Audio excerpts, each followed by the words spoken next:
হোটেলের 200 ফিট আগে আর অস্ত্র থেকে একজন মানে 5-6 জন নোহা অ্যাটাক দিয়ে অতর্কিতভাবে আর হামলা চালাই এরা পরবর্তী ঘন্টার মধ্যে আর দুজনের অস্ত্র বাড়ি মারি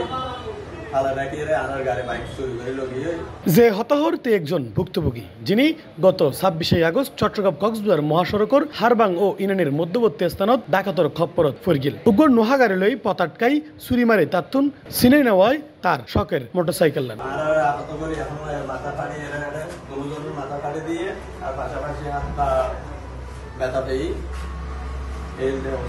পুলিশ যোগাযোগ করবি আর কল দিয়ে সাথে সাথে কোনো ধরনের রেসপন্স না পাই পরবর্তী হয়তো 1-1.5 ঘন্টা পরে তারা এর যোগাযোগ করবে। এরপর গত 18 সেপ্টেম্বর 2025 চকরিয়ার মালুমগাড়তুন রিজার্ভ পাড়া সংলগ্ন মহাসড়কত দড়িটা নিয়ে বাইক আটকাই চিনে নেওয়ায় বাইক টিয়া ফসে এবং সাথে তাহা মোবাইল ফোন বাধা দিতেই তারার উদ্দে হামলা চলাই ডাকাত দল। চুরির আঘাতত 4 জনের মধ্যে একজন প্রাণ হারায়। নিহত ব্যক্তির নাম মাহমুদুল হক। তিনি কক্সবাজারের উখি উপজেলার পালংকালী ইউনিয়নের বালুকালীর শিয়ালিয়াপাড়ার নুরুল আলমর ফুয়া। জানা গিয়ে দুইয়ের মোটরসাইকেলত গড়ি রাতিয়া কক্সবাজার তুন চট্টগ্রামের ফতত যাইতো আসিল এই 4 যুবক।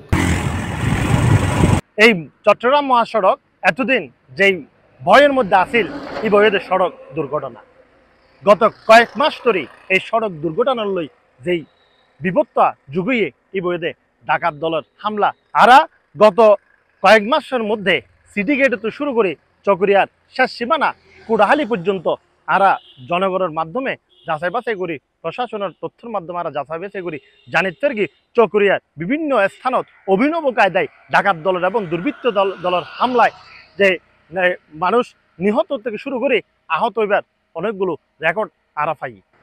এছাড়া ফাইসিয়াহালি দুলাজারা মালুমঘাট এবং চকরিয়ার মাতামুহুরী ব্রিজের উপরও নানান ধরনের সন্ধান মিলেই ডাকাত দল এবং বিভিন্ন চুরি চিন্তায়ের উপদ্রব বাড়ি গিয়ে লাইতইলে চট্টগ্রাম কক্সবাজার মহাসড়কত এভাবে সড়ক অবরোধ করি ডাহাইতলে হানাদার বলি অভিযোগ উঠছে। এছাড়াও চকরিয়া কক্সবাজার সিটি গেটতুন শুরু করি জাঙ্গালিয়া হারবাং মালুমঘাট ফাঁসিয়াখালী এবং দুলাহাজারা এলাকাত ডাহাতিয়র বলেও জানাই ভুক্তভোগী এলাকার সচেতন নাগরিক। চকরিয়া যে প্রতিনিয়ত যে ঘটনা ঘটে আর ছাত্র সমাজ খুবই উদ্বিগ্ন। তারা এমনি তো পরিত্রাণ পাইতে চাই। ওরা জানেন এই ডাহাতের ঘটনা ঘটে মূলত প্রশাসন যখন কিছুদিন সরব থাকে ডাহাতিহীন কমে যাবে, প্রশাসন যখন নীরব থাকে এই ডাহাতিহীন বাড়ে যাবে। আর এই চকরিয়ার দিয়ে কক্সবাজার বিভিন্ন দেশের বিভিন্ন প্রান্ত পর্যটক এবং বান্দরবান পর্যটককে এই চকরিয়া পার হয়ে যার কারণে এটা একটু বাইক ডাহাতি বেশি ঘটে এবং বাইক ডাহাতি শুধু নয় তারা বাইক লয়ে তারা সর্বসাধ্য করে একেবারে আর কি ডাহাতির রিসেন্টলি ইয়ানুল দেওয়ানোর মালুমঘাট জিয়ান ঘটনা হয়ে একজন মারা গিয়ে রাস্তার দুই পাশে তো রশি টাঙিয়ে যেভাবে একটা ঘটনা ফিল্ম স্টাইলে যে ঘটনা আসলে আর সাইড দিয়ে প্রশাসনে যদি যথাযথ পদক্ষেপ এবং তাদের টহল ইভেন প্রশাসন যদি এই জায়গায় তারার ভ্রাম্যমান চেকপোস্ট বলে আশা করি আত্মমনত দেখি ব্যক্তিগতভাবে যে এই দুর্ঘটনাহীন এই ডাহাতিন লাঘব করা যাবে। চট্টগ্রাম কক্সবাজার সড়ক দিয়ে প্রতিদিন যাতায়াত করে হাজার হাজার পর্যটক, কিন্তু এই ধরনের ঘটনা কিন পর্যটকলের ভিতরে ভীতি তৈরি করিব যা পর্যটন শিল্প প্রভাব ফেলিত পারে। চকরিয়ার যে সকল স্থান নিন দুর্ঘটনা প্রবণ এবং ঝুঁকিপূর্ণ এগিয়ে পুলিশ টহল বাড়ানোর প্রয়োজন বলেও মনে করেন স্থানীয় লোকজন।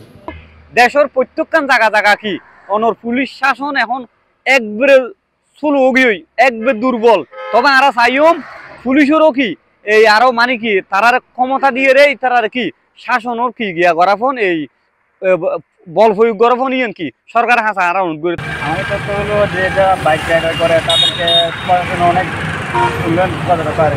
চকরিয়া এসবের অনেক খারাপ, অনেকে রাস্তাঘাটে কাজ করে, অনেকে মার্ডার করে, অনেক সময় ডাকাতি করে।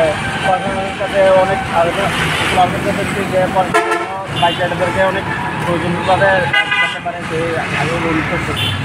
এই বিষয়ে জানতে চাইলে চকরিয়ার সিনিয়র সহকারী পুলিশ সুপার অভিজিৎ দাসের লগে যোগাযোগ করলে এই মুঠোফোনে সিপ্লাজারা জানাই মালুমঘাটতুন মর্মান্তিক ডাহাতের ঘটনায় ইতিমধ্যে আসামি গ্রেপ্তার করাই এবং চিহ্নিত স্থানীয় নজরদারিও বাড়ানোই।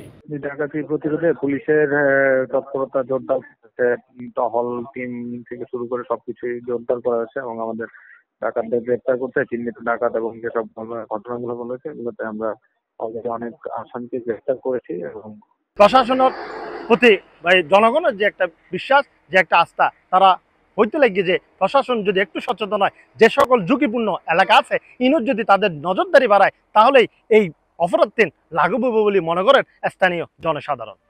মোহাম্মদ জুবাইর ইসলাম, C+ চকরিয়া।